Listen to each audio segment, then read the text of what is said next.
मुख्यमंत्री माझी लाडकी बहीण योजनेचे आवश्यक निकष पूर्ण न करणाऱ्या महिला अपात्र, पात्रता निकष पूर्ण करणाऱ्या महिलांना लाभ नियमितपणे मिळणार, मुख्यमंत्र्यांची ग्वाही. लाडकी बहीण योजनेतून वगळलेल्या महिलांकडून पैसे पुन्हा घेतले जाणार नाहीत. मात्र या योजनेचे पैसे घेतलेल्या 14,000 पुरुषांकडून पैसे वसूल करणार, मुख्यमंत्र्यांनी केलं स्पष्ट. राज्य मंत्रिमंडळाच्या बैठकीत शेतकरी कर्जमाफीचा निर्णय, मात्र आचारसंहितेमुळे विधान परिषदेच्या निवडणुकीनंतरच त्याबद्दल घोषणा, मुख्यमंत्र्यांची माहिती. मुख्यमंत्री ग्राम सडक योजना टप्पा 3 मधील कामांसाठी आशाई पायाभूत सुविधा गुंतवणूक बँकेच्या $500 दशलक्ष कर्जाला तसंच राज्य निधीच्या प्रस्तावाला राज्य मंत्रिमंडळाची मंजुरी.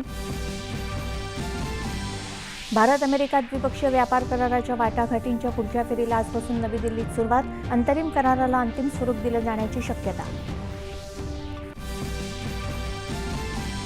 म्यानमारचे राष्ट्राध्यक्ष आणि त्यांच्या शिष्टमंडळाचं मुंबईत आगमन. अग्रगण्य उद्योगपती आणि व्यापारी संघटनांच्या प्रतिनिधींबरोबर महत्त्वपूर्ण बैठकांमध्ये सहभागी होणार.